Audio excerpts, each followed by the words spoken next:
முதல் வாசகம் ஏசாயா ஆகமம் அதிகாரம் 66 திருவசனங்கள் 10 முதல் 14 வரை. எருசலேமின் மேல் அன்பு கொண்ட அனைவரும் அவளுடன் அகமகிழ்ந்து அவள் பொருட்டு அக்களியுங்கள். அவளுக்காக புலம்பியாலும் எல்லோரும் அவளுடன் சேர்ந்து மகிழ்ந்து கொண்டாடி ஆர்ப்பரியுங்கள். அப்போது அவளின் ஆறுதல் அளிக்கும் முளைகளில் குடித்து நீங்கள் நிறைவடைவீர்கள். அவள் செல்வ பெருக்கில் நிறைவாக அருந்தி இன்பம் காண்பீர்கள். ஆண்டவர் கூறுவது இதுவே: ஆறு போல் நிறைவாழ்வு பாய்ந்தோட செய்வேன். பெருக்கெடுத்த நீரோடை போல் வேற்றினத்தாரின் செல்வம் விரைந்து வர செய்வேன். நீங்கள் பால் பருகுவீர்கள், மார்பில் அணைத்து சுமக்கப்படுவீர்கள், மடியில் வைத்து தாளாட்டப்படுவீர்கள். தாய் தன் பிள்ளையை தேற்றுவது போல் நான் உங்களை தேற்றுவேன். எருசலேமில் நீங்கள் தேற்றப்படுவீர்கள். இதை நீங்கள் காண்பீர்கள். உங்கள் இதயம் மகிழ்ச்சி கொள்ளும், உங்கள் எலும்புகள் பசும்புல் போல் வளரும். ஆண்டவர் தம் ஆற்றலை தம் ஊழியருக்கு காட்டுவார் என்பதும், அவரது சினம் அவர் தம் பகைவருக்கு எதிராய் மூலும் என்பதும் அறியப்படும். இது ஆண்டவரின் அருள்வாக்கு. இறைவா, உமக்கு நன்றி.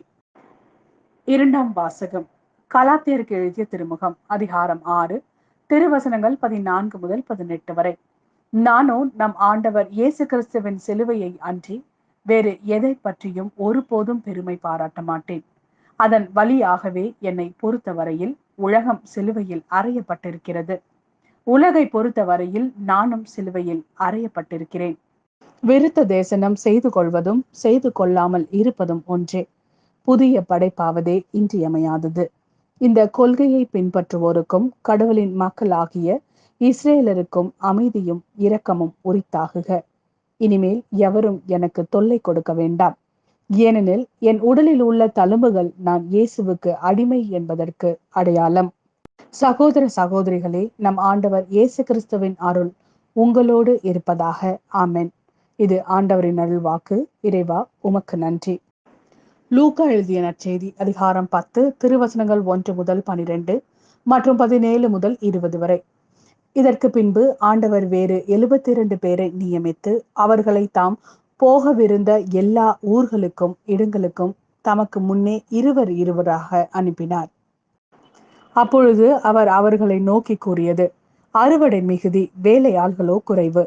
ஆகையால் தமது அறுவடைக்கு தேவையான வேலையாள்களை அனுப்பும்படி அறுவடையின் உரிமையாளரிடம் மன்றாடுங்கள். புறப்பட்டு போங்கள். ஓநாய்களிடையே ஆட்டுக்குட்டிகளை அனுப்புவது போல் உங்களை நான் அனுப்புகிறேன்.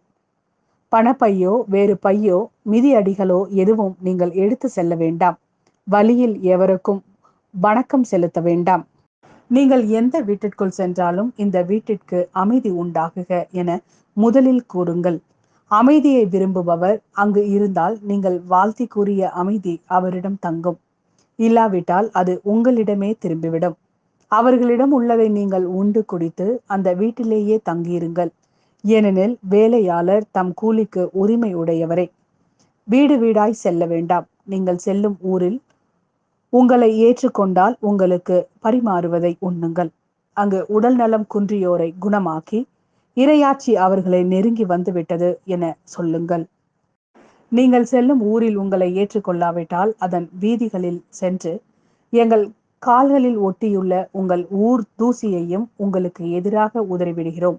ஆயினும் இறையாட்சி நெருங்கி வந்துவிட்டது என்பதை அறிந்து கொள்ளுங்கள் என சொல்லுங்கள்.